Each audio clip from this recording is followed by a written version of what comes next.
Buenas tardes, mi nombre es Marcos David Telles Cuellar, estudiante de Medicina Veterinaria y Zootecnia de la Universidad Cooperativa, actualmente cursando noveno semestre.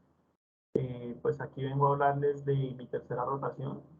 Mi tercera rotación fue en la Clínica Animalitos de Villavicencio, ubicada en el barrio La Ceiba.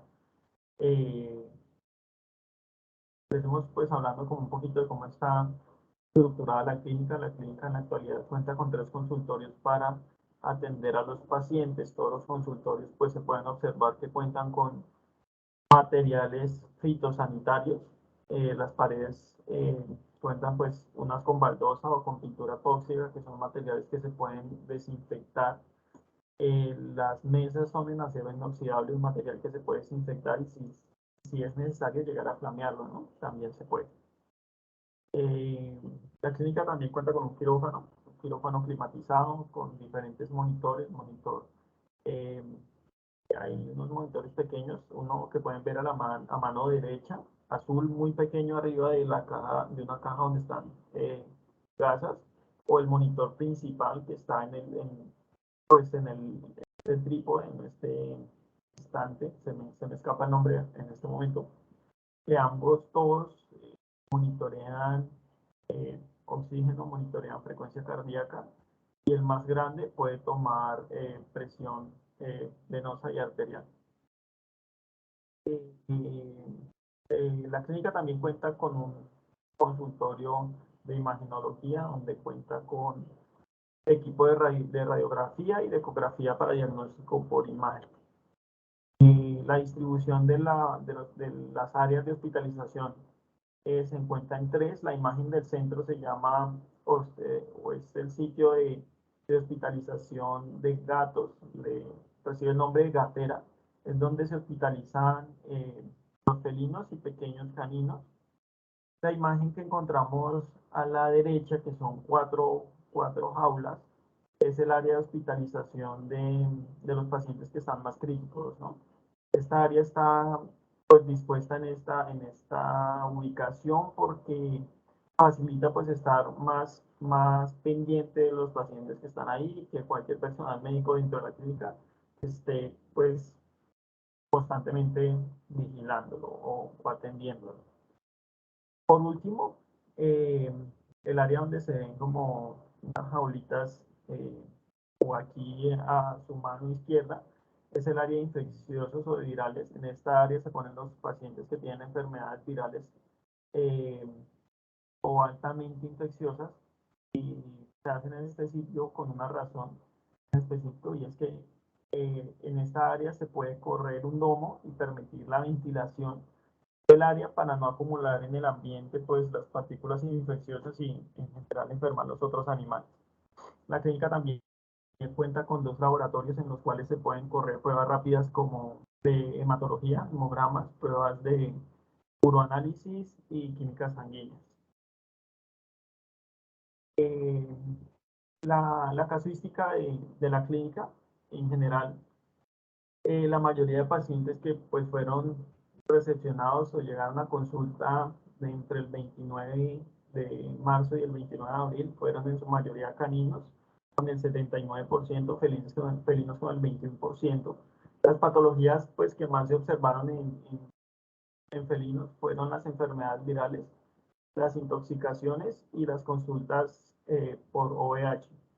Intoxicaciones 20%, las cirugías, las OVH del 20%, enfermedades virales el 30%, prolitiasis el 10% y en micoplasmosis otro 10%.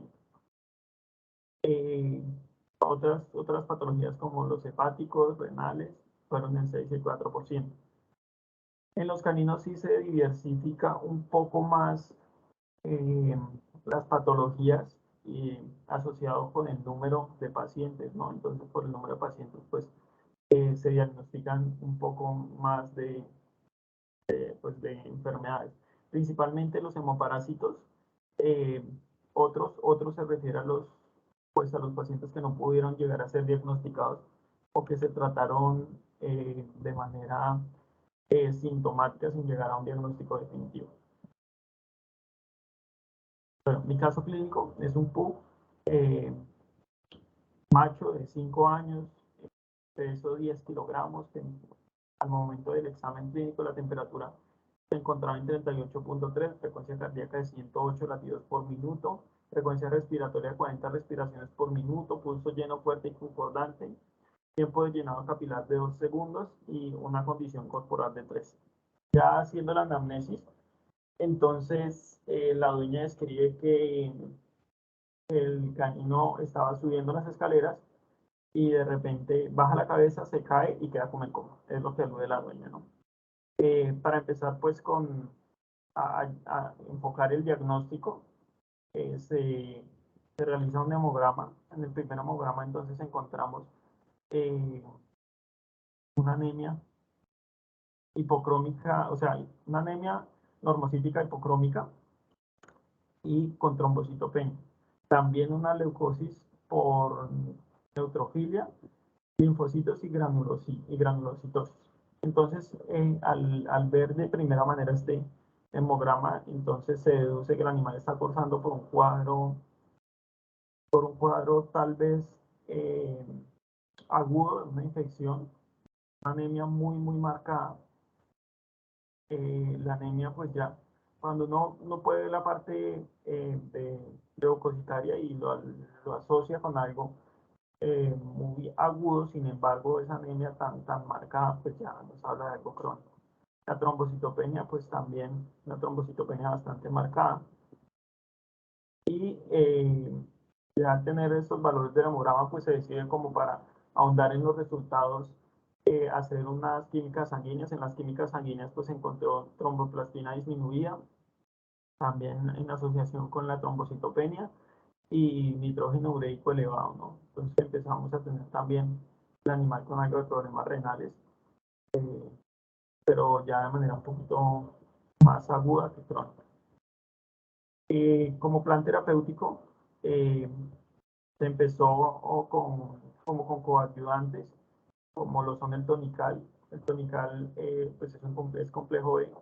Se utilizó 2 ml por vía subcutánea. Hepatogan también se utilizó como tratamiento coadyuvante en la eritropoyesis, 13 ml por vía subcutánea, y la oxitetraciclina se manejó a 10 miligramos por kilogramo. Entonces se administró 2.06 ml también vía subcutánea. La oxitetraciclina se manejó como un antibiótico eh, profiláctico porque pues no se había dado un diagnóstico definitivo y los diferenciales hasta el momento solo eran hemoparásitos o una anemia inmunomediada. Entonces, la oxitetraciclina es un antibiótico de amplio espectro, su BC50, entonces pues, se utilizó de manera profiláctica. Eh, Dentro del manejo terapéutico también se decidió o se le recomendó a la dueña realizar una transfusión de sangre y la dueña consiguió el donante. Entonces, para el cálculo de la transfusión se utilizó esta fórmula, la constante, esta fórmula está en libras, nosotros lo utilizamos pues en kilogramos de manera práctica. Entonces la constante ya no va a ser 40, sino 80 y se hace entonces el hematocrito deseado menos el hematocrito del paciente sobre el hematocrito del donante. No cuento con el hemograma del donante, pero se llevó a la clínica el hematograma, pero de manera digital. Entonces en el momento no se quedó, no quedó reportado. Pero sí fue 37%. El hematocrito se pone con hematocrito deseado la parte como el cuartil más bajo del hematocrito normal para no hacer como la transfusión de un volumen muy elevado de sangre.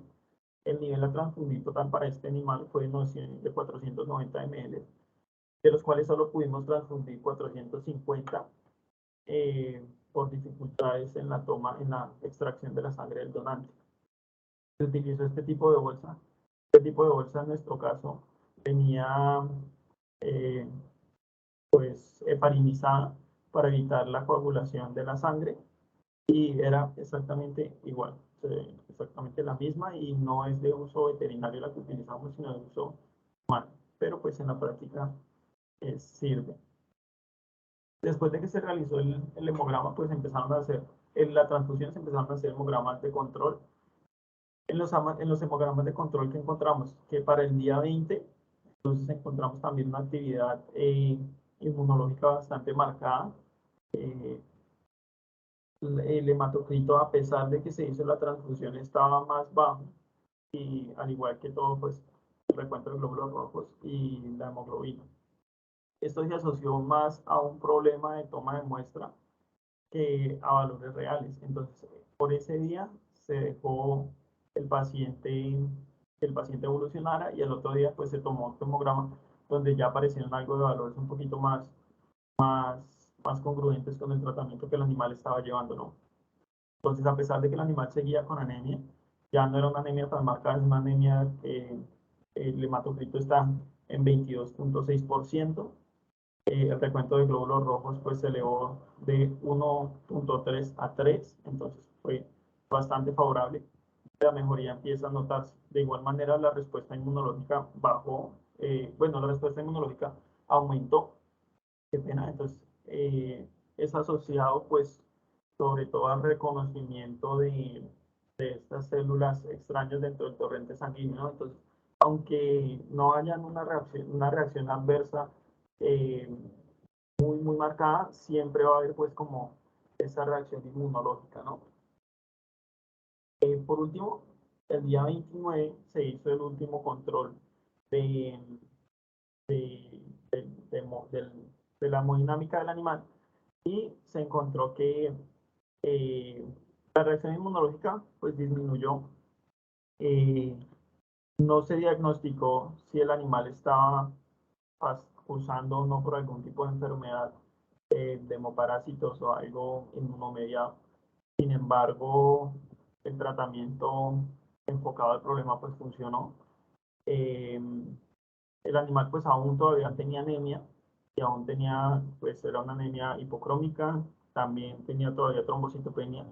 Sin embargo, era algo no tan marcado, ¿sí? Digo, qué pena, la trombocitopenia ya se había resuelto, entonces lo que seguía todavía el animal pues es con la anemia, pero no tan marcada, ¿sí? Entonces, eh, hay una parte que es importante resaltar, que encontramos volumen corpuscular medio alto. Entonces, el volumen corpuscular medio alto pues se asoció a que la médula todavía está empezando a hacer eritropoyesis. Entonces las células, los eritrocitos más maduros, que todavía conservan porciones de ADN y no son totalmente eh, pues anucleados, pues tienen un volumen un poquito más grande, ¿no? Entonces, pues ahí pues se hizo esa asociación con el volumen corpuscular medio. Eh, Ya entrando un poquito a discutir el caso de las medidas que no se tomaron en cuenta, bajo mi concepto, pues fue, uno, la identificación del grupo sanguíneo, tanto del donante como del receptor. En el caso de la práctica se pueden hacer pruebas cruzadas, donde se pone pues sangre del donante, sangre del receptor, y se identifica si hay o no una hemoaglutinación para identificar reacciones inmunológicas, ¿no? En algunos artículos pues se menciona que la primera transfusión generalmente no produce eh, reacciones adversas o rechazo de la transfusión. Sin embargo, sería ideal identificar por lo menos el grupo sanguíneo, que el DA, pues el DA es la asociación o la identificación del antígeno que contiene la sangre de los caninos. En los caninos están estos 9 grupos, y se menciona que el DA1.1 es el que genera como más reacciones adversas cuando se hace transfusión de esta sangre. Eh, Después de que el animal se transfundió, se realizó un frotis sanguíneo para el diagnóstico de hemoparásitos. Este es un frotis que yo hice, no está tan bien, pero pues es la imagen que tengo.